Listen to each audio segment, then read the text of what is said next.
Alex Ayala. Like, Oh my gosh. she's already Paano kung sabihin ko sa inyo na ang isa sa pinakamalalakas na sandali sa Mubadala EC Open ay hindi nangyari pagkatapos ng championship point, kundi sa isang laban na wala halos sino man ang inasahan? Hindi ang mga komentator na sanay na sa mga malalaking laban.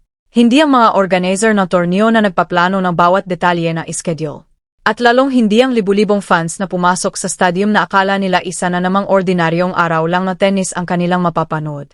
Sa halip, iba ang kanilang nasaksihan. Nasaksihan nila ang pagdating na isang manlalaro na dala ang enerhiya na isang buong bansa sa isang American hard court. Pumasok si Alex Ayala sa court na may karaniwan niyang kalmadong ekspresyon. Tahimik ang mukha, tuwid ang tindig, at tila wala siyang ibang inisip kundi ang susunod na punto.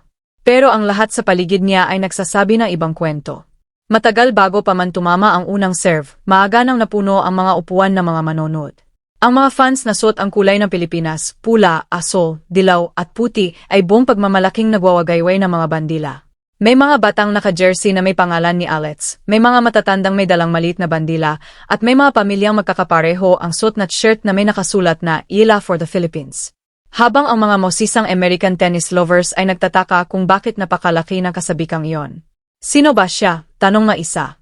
Bakit ang daming Filipino dito? Sabi na isa pa. Hindi nila alam na ang sagot ay mas malalim kaysa sa simpleng ranking o statistics. Hindi ito basta isang ordinaryong tennis match. Parang isa itong malaking event. Nagsimula ang ingay at excitement ilang oras bago pa man lumabas si Alex para sa warm-ups. Baha na ang social media ng mga litreto ng mga fans na nagtitipon sa labas ng venue.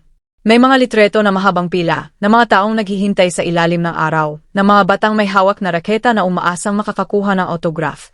Marami ang umaasang masulyapan ang batang Filipina star.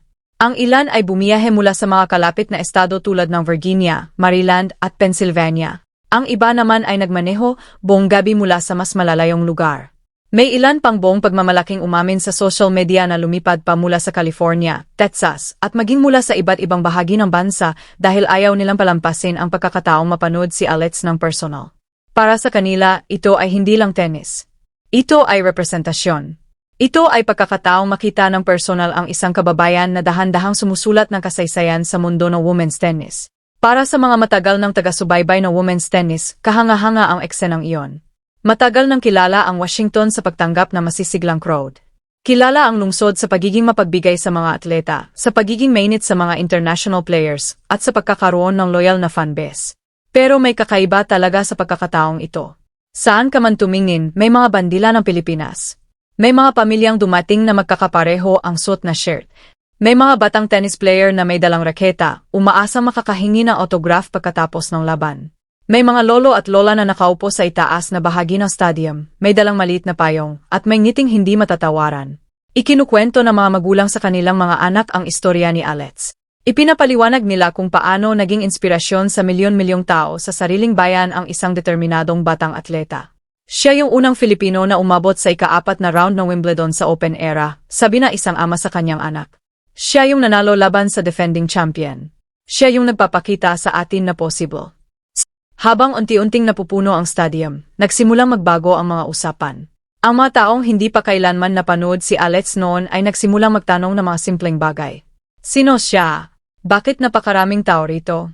Ano ang kwento sa likod na hindi ka panipaniwalang suportang ito? Kumalat ang mga tanong na iyon sa buong stadium. May mga American fans na nagtatanong sa mga katabi nilang Filipino. May mga nagsisimulang magbasa ng mga artikulo sa kanilang cellphone tungkol sa background ni Alex. At nang magsimula ang warm-ups, marami sa mga mosisang manonood na iyon ang naging interesado na rin at handa ng sumuporta sa kanya. Iyan ang kakaibang epekto na unti-unti nang nalilikha ni Alex Ayala saan man siya maglaro. Ang kanyang kasikatan ay umaabot ng higit pa sa rankings o statistics. Kumukonekta ang mga tao sa kanyang paglalakbay. Hinahanggaan nila ang kanyang determinasyon. Iginagalang nila ang kanyang pagiging kalmado.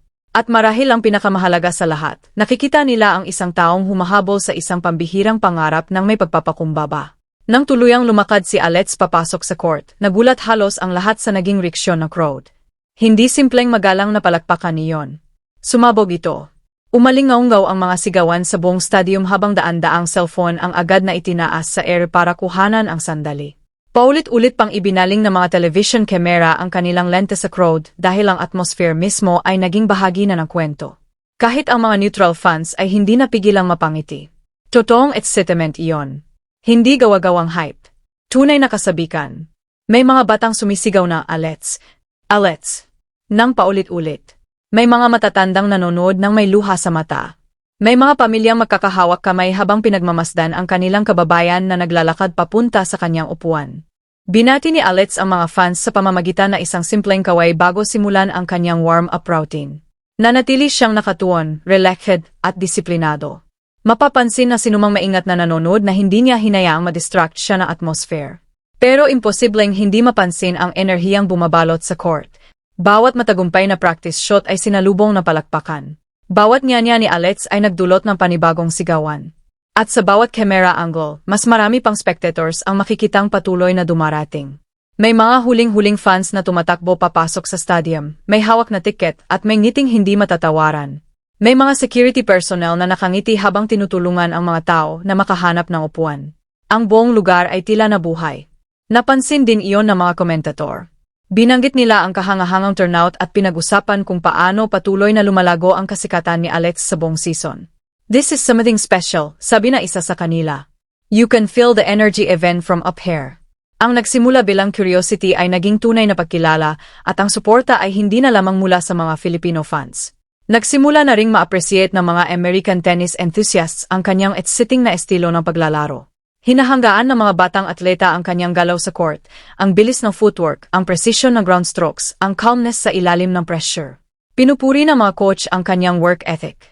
Gustong-gusto ng mga pamilya na panoorin ang isang manlalarong lumalaban ng may passion habang pinananatili ang pambihirang sportsmanship. Bihira ang kombinasyong iyon at napapansin iyon ng mga tao. Habang naghahanda ang mga manlalaro para sa unang punto, umabot sa ibang antas ang anticipation. Tumahimik ang stadium.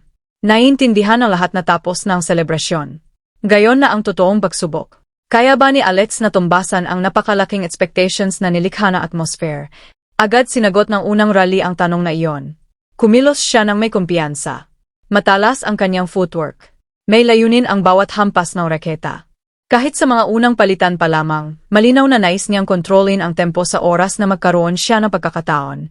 Ang unang ilang puntos ay mabilis, aggressive at puno ng intensyon. Tumugon ang crowd sa bawat punto nang may papalaking sigla. Ang isang mahabang rally na nagtapos sa isang agresibong winner ay nagpatayo sa mga tao mula sa kanilang mga upuan. Isa pang kahangahangang defensive retrieval ang nagdala ng panibagong alon ng palakpakan. Kahit ang mga puntos na natalo siya ay sinalubong pa rin na masisiglang cheer dahil pinahahalagahan ng mga manonood ang ipinapakita niyang effort. Hindi pangkaraniwan ang ganong suporta. Karaniwan, ipinagdiriwang ng mga crowd ang mga spectacular winner, ang malalakas na ang cross-court winners, ang drop shots na hindi inaasahan. Pero dito, ipinagdiriwang nila ang determinasyon. Ipinagdiriwang nila ang bawat sprint papunta sa bola. Ipinagdiriwang nila ang bawat kantay na rally. Ipinagdiriwang nila ang bawat sandali kung saan ipinakita ni Alets na handa siyang lumaban hanggang dulo. May malalim na damdaming hatid ang panonood sa libu-libong taong sumusuporta sa isang batang manlalaro dahil lamang naniniwala sila sa kanyang paglalakbay. Para sa marami, ito ay hindi lang tungkol sa tennis.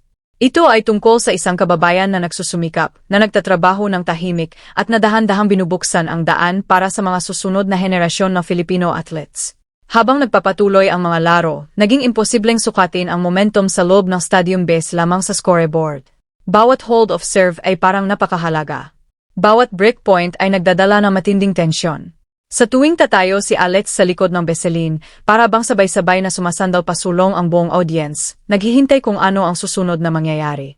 Sumisigaw ang mga bata ng kanyang pangalan sa pagitan ng mga puntos. Nagwawagayway ng mga bandila ang mga fans sa bawat sulok ng stadium. Ang ilang spectators na dumating na wala masyadong alam tungkol kay Alets ay natagpuan ang kanilang sarili na sumisigaw na rin ng kasing lakas ng iba. Ganyan ka-powerful ang enerhiya. Isang hindi malilimutang sandali.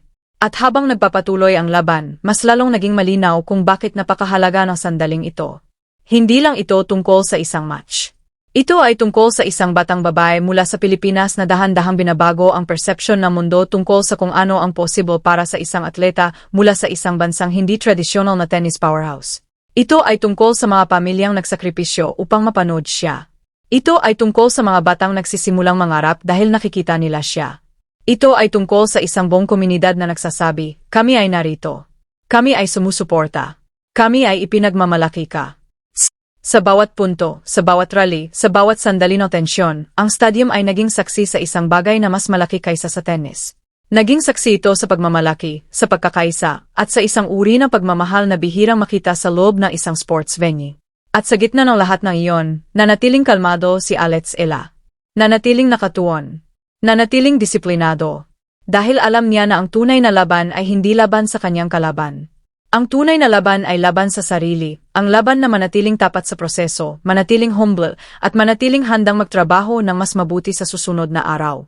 At iyon ang dahilan kung bakit ang sandaling ito ay mananatili sa isipan ng mga nakasaksi. Hindi dahil sa final score. Hindi dahil sa kung sino ang nanalo o natalo. Kundi dahil sa enerhiya, sa pagkakaisa, at sa simpleng katotohanan na sa isang ordinaryong araw sa Washington, isang batang Filipina ang nagdala ng buong bansa sa isang American hard court at ang buong stadium ay sumagot ng may puso.